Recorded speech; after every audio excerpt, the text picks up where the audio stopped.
J'ai obtenu un nouveau travail dans une entreprise de sécurité, et j'étais assez excité à ce sujet. L'entreprise fournissait des services de sécurité pour divers endroits comme les centres commerciaux, les bureaux, et même certaines grandes propriétés privées.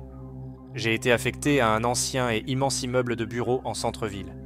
Il était principalement vide car l'entreprise avait déplacé ses principales opérations dans un endroit plus récent, mais ils y conservaient encore des dossiers et du vieux matériel, donc ils avaient besoin d'un garde de nuit pour s'assurer que tout restait en sécurité. Je pensais que ce serait un boulot facile. Il suffisait de faire le tour du bâtiment, vérifier si tout était verrouillé et surveiller les caméras. Je pouvais même apporter mon ordinateur portable et regarder des films pendant mon service. Cela semblait être du gâteau. Ma première nuit a été tranquille. Il ne s'est rien passé. Cependant, le bâtiment était effrayant. Il avait une odeur de moisi et tout semblait craquer quand je marchais. Mais je me faisais payer, donc je ne pouvais pas me plaindre. Les choses ont commencé à devenir étranges lors de ma deuxième nuit. Je suis arrivé à 22 heures, j'ai fait mes rondes habituelles, puis je me suis installé dans le petit bureau qui regroupait tous les flux des caméras. Vers minuit, j'ai remarqué qu'une des caméras au sous-sol clignotait. Je l'ai ignorée au début, pensant que ce n'était qu'un bug. Mais ensuite, elle est devenue complètement noire. J'ai soupiré et attrapé ma lampe de poche. Le sous-sol était toujours froid et humide. Ce n'était pas un endroit où je voulais passer beaucoup de temps. Quand je suis descendu, les lumières clignotantes faisaient ressembler tout cela à une scène de film d'horreur. J'ai vérifié la caméra et vu que le fil avait été coupé. C'était étrange. Ce n'était pas quelque chose qui arrivait tout seul. J'ai réparé le fil, et la caméra s'est rallumée. J'ai regardé autour de moi et n'ai rien vu d'inhabituel, alors je suis remonté. J'étais de retour au bureau, regardant les flux, quand j'ai vu quelque chose sur la caméra du sous-sol.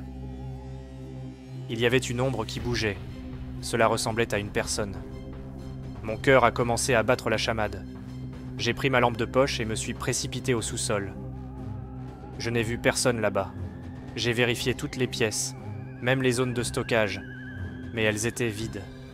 J'ai mis cela sur le compte de mon esprit qui me jouait des tours. Peut-être que j'étais juste fatigué. La nuit suivante a été encore pire. J'entendais constamment des bruits, comme des pas et des portes qui s'ouvraient et se fermaient.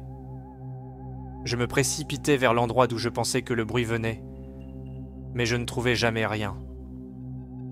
Vers 2 heures du matin, j'ai vu la caméra du sous-sol s'éteindre de nouveau.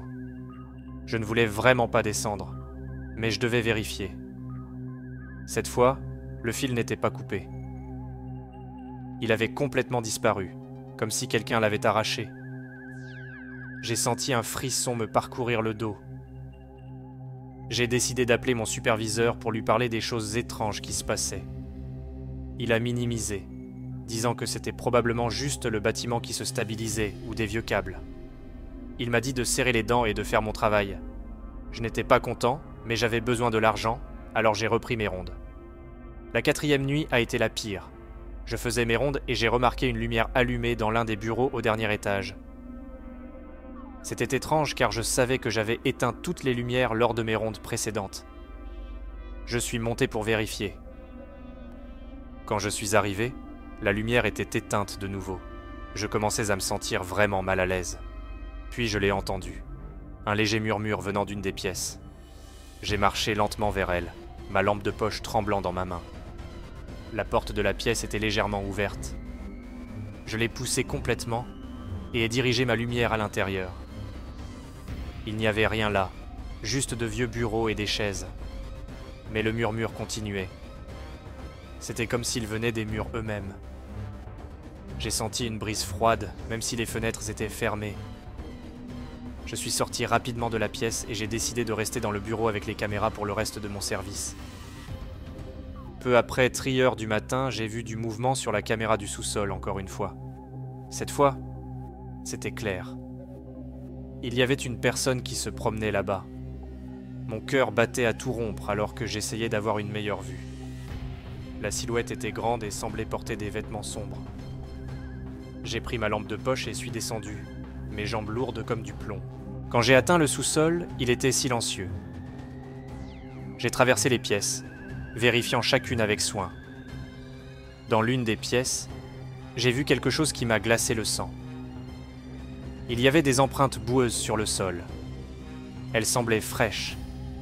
Je les ai suivies, mes mains tremblantes.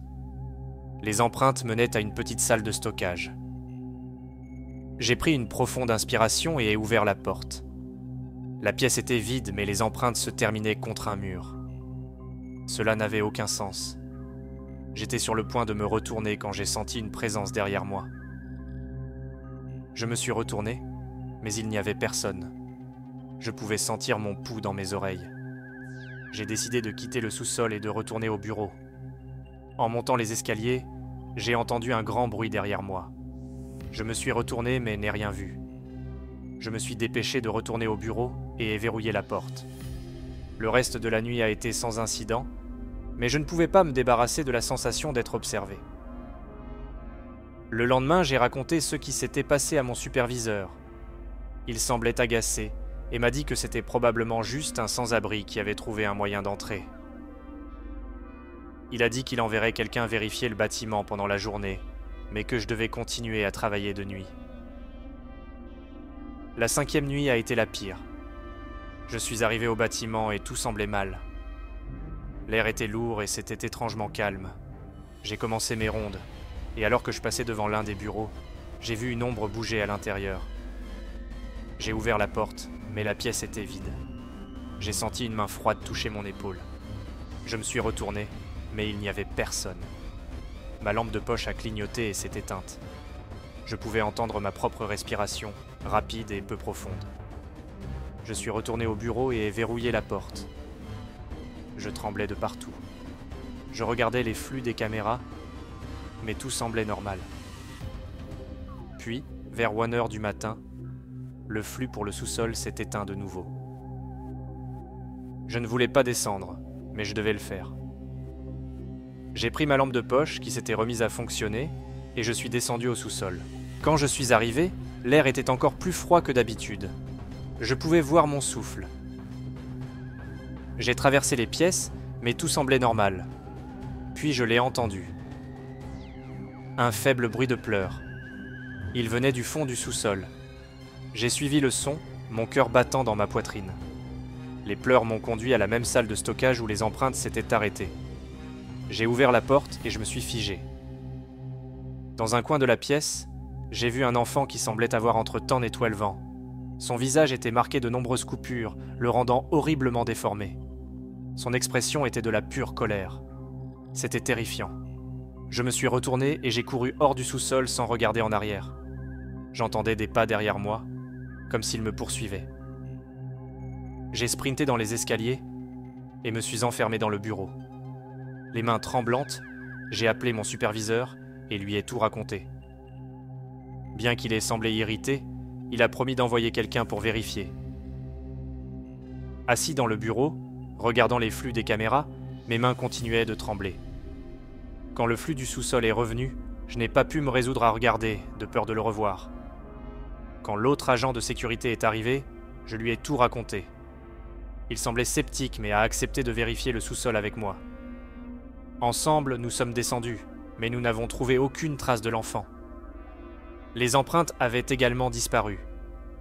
Il a haussé les épaules et a suggéré que j'étais probablement juste fatigué. Je ne suis jamais retourné à ce travail après cette nuit-là. J'ai dit à mon superviseur que je démissionnais et il n'a pas semblé surpris. Plus tard, j'ai appris que plusieurs autres gardes avaient également quitté le poste de nuit dans ce bâtiment. Personne ne voulait parler des raisons, mais j'avais une bonne idée. Même maintenant, j'ai encore des frissons chaque fois que je passe devant ce bâtiment, incapable de me défaire de l'impression que quelque chose me regarde.